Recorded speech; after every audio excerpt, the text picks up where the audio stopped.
gün döyüşdük. 30 ilin qəhri düynənmişdi boğazımızda. Dərdin iskeli daşa dönmüşdü qəlbimizdə. Həsrəti göz yaşı kimi süzülüb yanaqlarımızı dağlamışdı. Biz savaşa hazır idik. Canımızla, qanımızla, evimizlə, balamızla, hər şeyimizi qurban verməyə qərarlıydıq. Şərəfimizi qazanmaq üçün. Ağ anla gəzmək, həsrətdən qovulan yudiyələrimizə biz qayıtdıq vətən demək üçün. Biz bu savaşın ən qaynar yerində mərmə aparmış qolumuzla, qopub düşmüş ayağımızla, sinəmizə sancılıb qalan güllələrlə qanımız axa-axa savaşmağa hazır idik. Ya torpaqda inləyən torpağımızı qanımızla sovurmağa niyyətliydik. Bu yurdun əskəri yer üzündən göy üzünə ucalan dağ ola bildi. Sinəsini vəhşiliyə sipər edən salqaya ola bildi. Yenilməz, sarsılmaz, məğlub edilməz olmaq bacardı. Ucal Azərbaycanım, ana yurdum, çiçəklənən diyarım. Sənə bağlı duyğum, xoş arzularım. Qoy var olsun elim, obam, mahalım. Sabahından cücal Azərbaycanım. Ucaldıqca ucal Azərbaycanım. Sən qəlbimin alovusan, odusan. Sən eşqimin əzəl axır adısan. Sən dilimin bal ləzzətli dadısan. Keçmişinlə qocal Azərbaycanım. Bugününlə ucal Azərbaycanım. Dağlarının zirvəsində qar gözəl. Yamaçlarda gül toplayan yar gözəl. Bağ bağçamda heyva gözəl, nar gözəl. Gözəllikdən bacal Azərbaycanım. Yüksəklərə ucal Azərbaycanım. Çox yanlışlar durdu sənin qəsdinə. Doğruları itirməyin qəsdinə. Mən qurbanam duruşuna, şəstinə. Düşmənindən öcal Azərbaycanım. Sən tarix yaz ucal Azərbaycanım. Ey vətənim, ey yenilməz millətim. Şan şöhrətim var, dövlətim, sərvətim. Sənlə dolu, saf duyğum, xoş niyyətim. Zirvələrdə tac ol Azərbaycanım. Qüdrətli ol, cüc ol Azərbaycanım. Cəsur pulemyotçu. Vüqar Cəfərov bir hərbiçi kimi öz silahına çox bağlı idi. Yaxınlarına, dostlarına hər zaman silahından bəhs edərdi. Kalaşnikov əl pulemyotu kimi ağır silahı bir əlində gəzdirərdi. Bu silahı daima təmizləyər, yağlayar, qulluq edərdi. Bu müharibədə Vüqarın hərbi peşəkarlığı qabiliyyəti çox işinə yaradı. Vüqarın hərbi birləşməsi növbəti tapşırıqları yerinə yetirməyə yola düşürdü. Hər bir döyüşçü kimi Vüqar öz pulemyotunu yoxladı, tam hazır vəziyyətə gətirdi. Ordumuzun qarşısında geri çəkilməyə məcbur olan düşmən hər şəkildə hiləgər alçaq addımlara əl atırdılar. Hər addımla tələ qurmağa çalışan düşmən hər şəkildə əskərlərimizə zərbə vurmağa cəhd göstərirdi. Komandir üzünü silahdaşlara tutaraq səsləndi. Uşaqlar, özünüzü ələ verməyin, qabaqda özüm gedəcəyim. Birdən qarşıdan çıxan xain düşmən ateş açmağa başladı. Snayper tüfəngindən atılan ateş komandirə dəydi. Komandir, əskərlər dərhal mövqe tutdular. Vüqar komandirə yaxınlaşdı.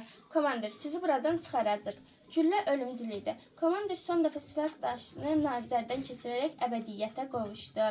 Düşmən istəyirdi ki, başsız və komandirsiz qalmış dəstə pərən-pərən düşsün. Ancaq igid döyüşçümüz Vüqar rəhbərliyi öz üzərinə götürdü və düşmənlərlə savaşmağa başladı. Bizim əskərlərimizin vəziyyəti ağır idi. Bunu hiss edən Vüqar səsləndi. Uşaqlar, yaraları və komandiri götürərək geri çəkilin. Yox Vüqar, birlikdə döyüşəcək. Bir neçə əskər cavab verdi. Ancaq bir neçə tərəddüddən sonra əskərlər geri çəkilməyə məcbur oldular. Yaraların vəziyyəti ciddi şəkildə ağır idi. Vüqar bu səfər də snayper tüfəngindən atılan ateş Vüqara dəydi. Vüqarın vəziyyəti ağırlaşdı, çoxlu qan itirirdi. Ancaq o son nəfəsinə kimi düşmənlərimizlə savaşdı və düşmən əskərləri cəzalarını aldılar. Cəlilabad Qartalı. Azərbaycan ordusunun xüsusi təyinatlı qüvvələrin kiçik giziri Siyahim Dəmirov hələ 2016-cı ildə aprel döyüşlərində şücaəti, mərdliyi ilə şöhrət qazanmışdı. Öz qəhrəmanlığı, igidliyi ilə yoldaşları arasında böyük hörməti var idi. Əsgərlər onu Cəlilabad Qartalı, Dəmir Biləş ləqəbləri ilə tanıyırdılar. O təkcə fiziki gücü ilə yox, iti ağlı ilə də qorxmazlığı, cəsarəti ilə seçilirdi. Son döyüşlərin birində düşmən pulemyotçusunu məhv edərək silahını qənimət götürmüşdü. Növbəti döyüş daha qızğın, daha çətin idi. Xüsusi təyinatlı qüvvələrin giziri Siyahim Dəmirov öz döyüş yoldaşları ilə qaynar nöqtədə vuruşurdu. Birdən irəlidə hərəkət edən əsgərlərimizdən biri yerə yıxıldı. Yaralımız var, Siyahim qışqırdı. Döyüşçülər sürünərək yaralı əsgəri ateş mövqeyindən çıxardılar. Hərbçilərdən biri dedi: Ehtiyatlı olun, yerə yatın, snayper bizi izləyir. Görə bilərsən hansı tərəfdən atəş açırlar? Cəlilabad Qartalı soruşdu. Qarşıdakı hündür təpədən. 2 mərtəbəli ev var ha. Bax oradan atırlar. Qəhrəman gizli yoldaşlarına dedi. Mən arxa tərəfdən evə yaxınlaşacağam.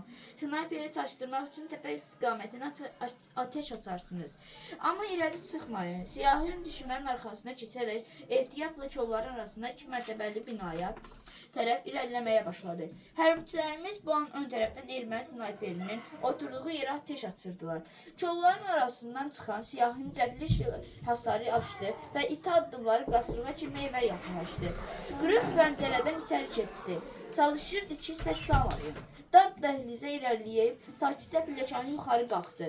2-ci mərtəbədəki otaqların birindən ateş səsi eşidildi. Gizir qapıdan içəri boylandı. Erməni snayper silahın ön qırağını güllə ilə doldururdu. O siyahimi görmədi.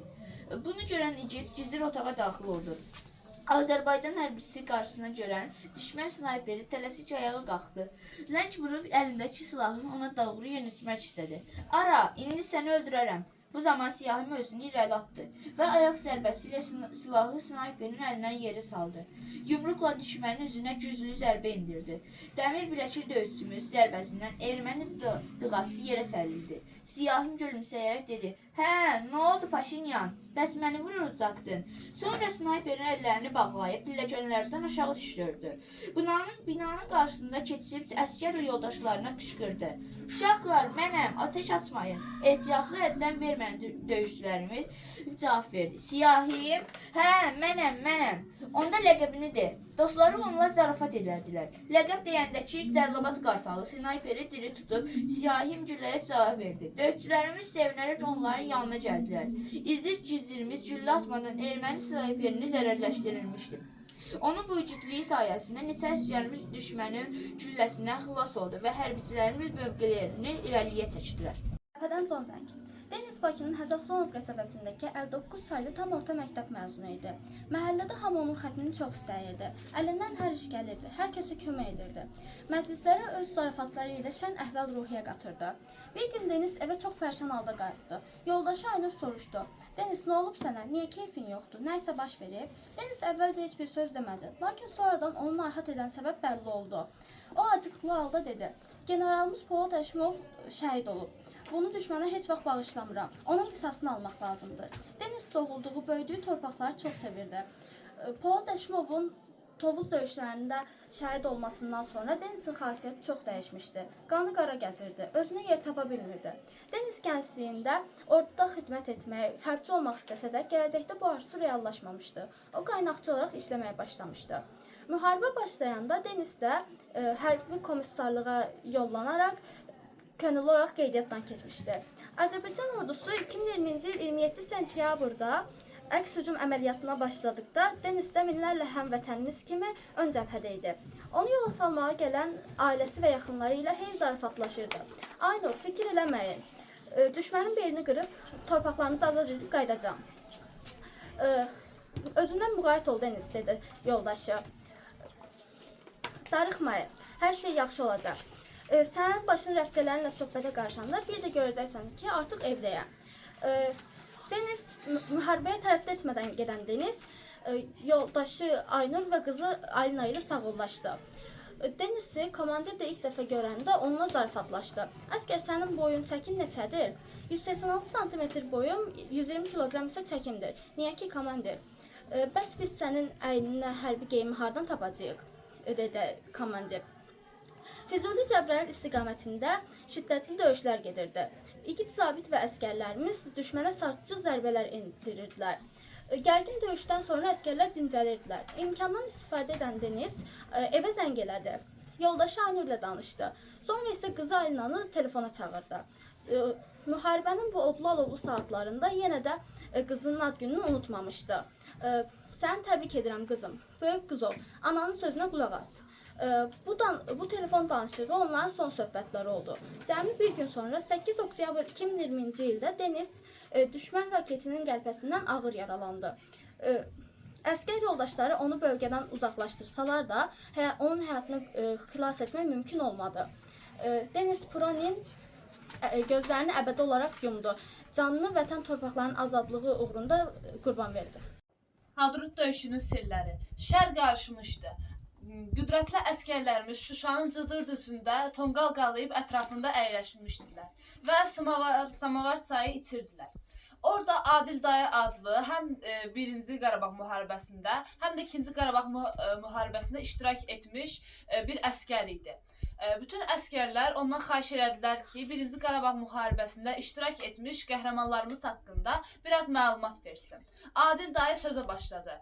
İndi sizə mən Hadrut Fatehi adıyla xüsusi təyinatlı qüvvələrin baş giziri olan Camal İsmailov haqqında məlumat verəcəm. O, Füzuli, Cəbrayıl, Hadrut qəsəbəsinin alınmasında iştirak etmişdir. Onun hərbi sahəyə, idmana çox marağı olmuşdur. İngilis dili, rus dili və erməni dillərini mükəmməl bilirdi. Əskərlərdən biri onun sözünü kəsdi. Bəs heç erməni dili onun gərəyinə oldu mu? Adil Dayı cavab verdi. Hə, oldu. Döyüşlərin biri vaxtında, Hadrut qəsəbəsi tərəfdə olan döyüşdə, o ermənilərin rabitə kanalına qoşularaq özünü Çin zabiti kimi göstərərək onlara geri çəkilməsinə əmr vermişdi. Əskərlərdən biri dedi, adam çox ağıllıymış, özünü Çin zabiti kimi göstərərək onlara əmr veribdi. Sonra o Laçının bir hündürlüyünü almalıydı. Həmin bu hündürlükdən bütün Laçın koridoruna nəzarət eləmək mümkün idi. Düşmənin dəstəsinin çoxluğu onun dəstəsindən daha da çox idi. Lakin buna baxmayaraq düşmən çoxlu itki vermiş və uduzmağa yaxın idilər. Yenə verilən vəzifələrdən birində Camal İsmailov qəhrəmancasına şəhid olmuşdur. Balaca skripkası. Nəzrin hələ lap kiçik yaşlarından musiqiyə həvəsi böyük idi. Bunu görən nənəsi Nəzrini musiqi məktəbinə yazdırdı. İstedadlı qız tezliklə skripkanın sirlərinə yiyələnməyə başladı. Həm ailə üzvləri, həm də qonşular balaca Nəzrinin ifasından zövq alırdılar. Kiçik konsertlər artıq adət halına çevrilmişdi. Lakin birdən ifalar kəsildi. Məlum oldu ki, Nəzrin çox sevdiyi musiqi alətini bir qırava qoyub. Heç kim bunun sirrini bilmirdi. Bir Nəzrindən başqa. Nəzrin böyük qardaşı 2-ci Qarabağ müharibəsi başlayarkən könüllü cəbhəyə yazılmışdı. Bir neçə gün idi ki, ondan xəbər yox idi. Ailə üzvləri bu nigarançılığı Nəzrindən gizləməyə çalışdılar. Nəhayət Nəzrinin qardaşı Ruslan cəbhədən evlərinə zəng gəldi. Sevincdən hamının üzü gülürdü. Ailə üzvləri bir telefonu götürüb onunla danışırdılar. Növbə balaca Nəzrinə çatdı. Qardaşını çox sevən kiçik qızcığaz onunla xeyli söhbət etdi. Necəsən Ruslan? Hər şey yaxşıdır? Sən necəsən Nəzrin? Mən də yaxşıyam, amma sənin üçün çox darıxmışam. Eşitmişəm skripkada ifa etmirsən. Nə baş verib? Özümə söz vermişəm ki, sən cəbhədən qayıtmana qədər skripkanı əlimə almayacam. Nəzrin, mənim əziz bacım, heç elə şey olar? Axı sənin gözəl bacarığın, istedadın var. Ruslan, inanmırsan, heç əlim qalxmır. Onda gəl belə danışaq. Mən qələbə ilə evə dönüb, sən də skripkada dərslərinə davam edəsən. Razılaşdıq? Hə, əziz qardaşım, razılaşdıq. Məndən nigaran qalma. Burada hər şey əladır. Hamımız tezliklə qələbə çalağını hamıya tam əminik. Düşməni qovaq, mütləq qayıdacam. Bu söhbətdən sonra Nəzrin özünə gəldi. Əhvalı yaxşılaşdı. O günləri sayır, cəbhədən gələn şad xəbərləri istəyirdi. Nəhayət hamının səbirsizliklə gözlədiyi an gəlib yetişdi. Bütün Azərbaycan qələbəni bayram edir.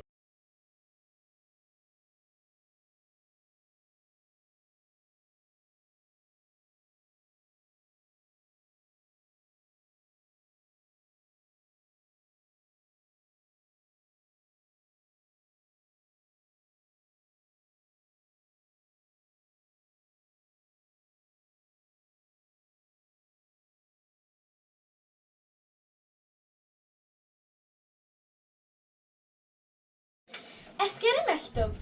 Əskərlər qanlı döyüşdən yenicə çıxmışdılar. Ağır saatlardan sonra kürəklərini daşlara, qayalara söykəyib istirahət edirdilər. Əskərlər yuxarı komandanlığın onlara verdiyi tapşırığı yüksək səviyyədə yerinə yetirmişdilər. Onlar düşmənin bir neçə xəttdən ibarət mövqelərini və xeyli sayda silah-sursatlarını ələ keçirmişdilər. Kürəyini xınalı qayasına söykəyən cavan əskərlərdən biri zümzümə etməyə başladı. Bayaqdan mürgələyən Elçin gözlərini açıb dilləndi. Əla, halal olsun. Sənin nə gözəl səsin var imiş. Sən ki, laf müğənnisən. Bundan döyüş yoldaşı Şakir də laqeyd qalmayıb söylədi. Əla, belə mahnılara qulaq asanda insana güc-qüvvət gəlir. Sağ ol mütəllim. Mütəllim mahnısını oxuyub qurtardıqdan sonra çantasından bir məktub çıxardı. Bu məktubu ona bir neçə gün əvvəl komandir vermişdi. Lakin oxumağa imkan yaranmamışdı. İndi imkan yaranmışdı. Mütəllim bir neçə dəfə qatlanmış vərəqi açıb oxumağa başladı. İgid əskər, sənin adını bilmirəm, amma səninlə fəxr edirəm. Çünki sən Azərbaycan torpaqlarını düşmən tapdağından azad edirsən. Sənin sayəndə biz artıq dərslərdən şəhər və rayonlarımızın işğal tarixini deyil, azad olma tarixini öyrənəcəyik. İgid əskər, səndən bir xahişim var. Özünü qoru, cəhbədən sağ-salamat gəl. Hər gün bütün əskərlərimiz üçün Allaha dua edirik. Üçrəngli bayrağımızı Şuşaya, Qubadlıya, Füzuliyə, Ağdama, Laçına sancacağınıza əminəm. Bilirəm, indi başın qarışıqdır. Azğın düşmənləri qovursunuz. İnanıram ki, bu müharibə bizim qələbəmizlə bitəcək. Səndən bir xahişim də var. Müharibə qurtardıqdan sonra evə sağ-salamat qaydanda məni yaddan çıxarma. Allah bütün əskərlərimizi qorusun. Amin. 3-cü sinif şagirdi Lalə Məhmudova. Mütəllim bu məktubu dönə-dönə oxudu. Bu məktubu oxuyanda gah dodaqları tərpəndi, gah da ki məktubu gözdən keçirdi. Mütəllim öz-özünə düşünürdü. Sanki bu müharibə ərzində insanlar dəyişib, bir-birləri ilə doğmalaşıblar. Cəhbəyə getdikləri andan bəri kimi su, kimi şinyat, kimi isə meyvə gətirir, hər kəsin üzündə qürur təbəssümü var idi. İndi də bu balaca qızcığaz, onun bu məktubda yazdığı sözlər əskərə güc-qüvvət verib, qələbə inamını artırırdı, onu ilhamlandırırdı. Yenə də mütəllim öz-özünə dedi. İnşallah bizi bu döyüşdə qələbə çaldıqdan sonra evə sağ-salamat qaydanda bu qızı tapacağam, bu məktəblini tapacağam. Nəhayət o gün gəlib çatdı. Müzəffər ordumuz Azərbaycan torpaqlarını düşmən tapdağı altından azad etdi. O mütəllim vətən uğrunda borcunu ləyaqətlə yerinə yetirib başuca evinə qayıtmışdı. İndi də o Laləyə öz təşəkkürünü bildirməyi borc bilmişdi. O məktubun altında yazılan nömrəyə zəng vurdu. Telefonu bir qadın açdı. Salam, bəli. Salam, mənim adım Mütəllimdir. Müharibə ərzində Lalə Məhmudova əskərə bir məktub göndərmişdi. Mən o məktubu aldım, oxudum. İndi də Laləyə öz təşəkkürümü bildirmək istəyirəm. Telefonun arxasında səslər bir-birinə qarışdı. Anası Laləyə ona əskərin zəng vurduğunu söylədi.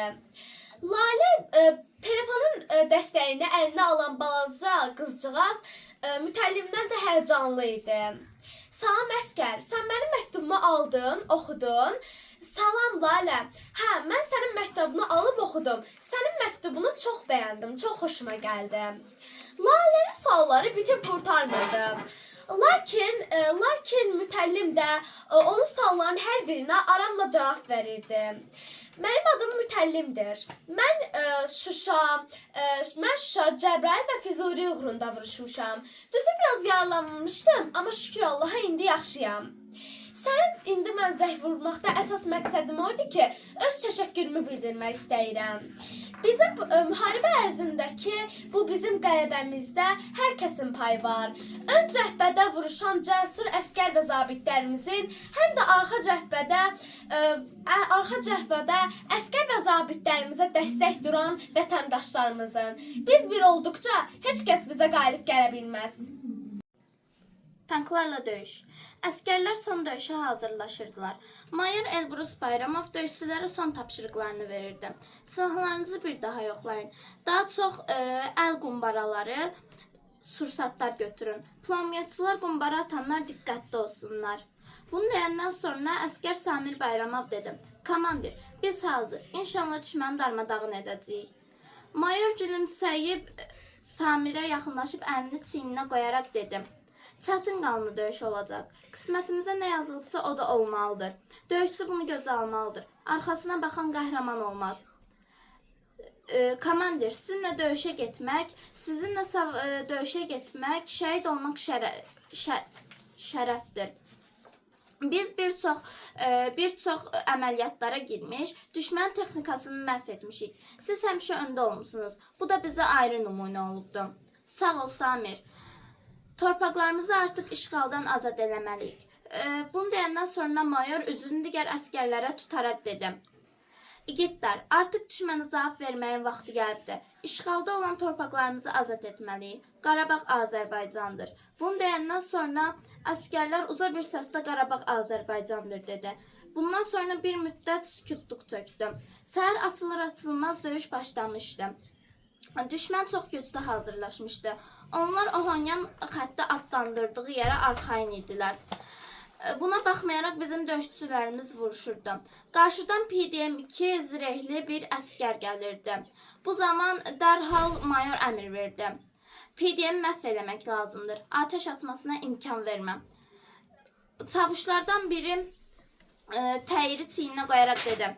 Komandir, mən hazır. Mayor əmr verdi. Atəş. Bu zaman PDM məhv olmuşdu. Qarşıya keçməyə çalışan əskər Samir Bayramov ona 3 güllə dəymişdi. Bunu eşidən mayor tez yaralı döyüşçüsünün yanına gəldi. Samir, narahat olma, səni azad edəcəm. Xeyr, komandir, siz gedin döyüşün. Samir, haqqını halal et. Bütün şəhidlərimizin qisasını alacağım. Haqqım sizə halal olsun, komandir. Bunu deyəndən sonra o döyüşə getdi. Hər şey bir-birinə qarışmışdı. Torpaqdakı iy barıt iyinə qarışmışdı. Bunu deyəndən sonra o döyüşə getdi. Mayor durmadan əmr verir və onun bir əmri daha da oldu. Sağcınaq Gizir Əhmədov, təpədəki tankı sən idarə et, soldakı tankı mən idarə edəcəm. Bu zaman ermənilər durmadan atəş açırdı. Mayor əlindəki bir qumbaranı götürüb onlara tərəf atdı. Bu zaman tanklar partladı.